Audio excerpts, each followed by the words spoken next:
Shahrukh Khan king of romance से action star कैसे बने?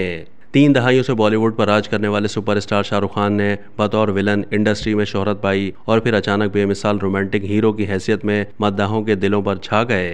किंग ऑफ रोमांस बनकर बॉलीवुड पर हुक्मरानी करते रहे, मगर अब अचानक शाहरुख खान ने एक्शन हीरो की नई पहचान अपना ली है। शाहरुख खान ने 4 साल के वक्फे के बाद फिल्म पठान से इंडस्ट्री में धमाकेदार वापसी की थी, जिसके बाद फिल्म जवान से एक बार फिर बॉक्स ऑफिस पर तहलका मचा दिया है। किंग खान की दोनों फिल्मों ने बॉलीवुड के कई रिकॉर्ड तोड़ दिए, लेकिन रोमांस किंग ऑफ बॉलीवुड अचानक एक्शन स्टार कैसे बन गए? वैसे तो शाहरुख खान 2006 में अपनी फिल्म डॉन से एक्शन हीरो के रूप में नजर आना शुरू हो गए थे, फिर रावण और 2017 में रईस, लेकिन ये फिल्में बतौर एक्शन हीरो उन्हें अलग पहचान ना दे सकी थी, जो कि हाल ही में रिलीज होने वाली 2 फिल्मों पठान और जवान ने दे दी है।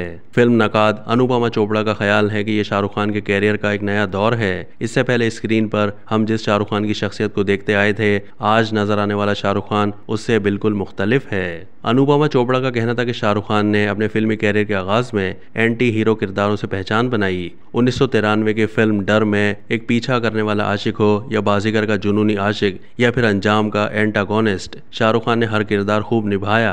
अनुपमा चोपड़ा के मुताबिक फिर 1995 में शाहरुख खान की ब्लॉकबस्टर फिल्म दिलवाले दुल्हनिया ले जाएंगे रिलीज हुई और एंटी हीरो शाहरुख खान बॉलीवुड का सबसे मकबूल रोमांटिक हीरो बन गया। उन्होंने एक नई पहचान इख्तियार कर ली और फिर एक के बाद एक रोमांस और कॉमेडी से भरपूर कामयाब फिल्मों की कतार लगा दी। एक और फिल्म नकाद राहुल देसाई का ख्याल है कि फिल्म पठान और जवान ने शाहरुख खान के स्टारडम की ढलती जवानी में नई रूह फूंक दी। उनका कहना था कि 2016 और 2017 में निजी और फिल्मी दुनिया के नशे व फराज से गुजरने और 4 साल के वक्फे के बाद उनकी फिल्मों पठान और जवान में शाहरुख खान के इन 4 सालों के तमाम फ्रस्ट्रेशन वाज़े दिखाई देती है।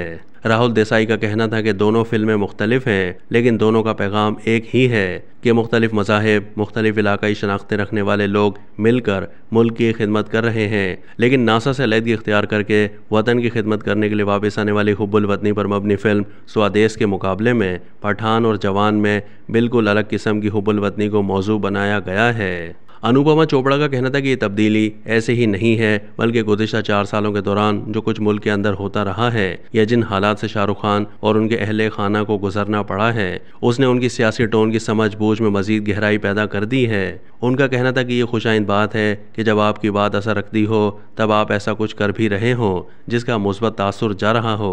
राहुल देसाई का मानना है कि शाहरुख खान एक बार फिर फिल्मी दुनिया में अपनी हुक्मरानी मनवा चुके हैं और अब वो माजी वाले शाहरुख खान भी नहीं रहे। उम्मीद है कि वो अपना स्टारडम बाकी रखते हुए बयानों से कहीं ज़्यादा ताकत रखने वाले किरदार अदा करते रहेंगे।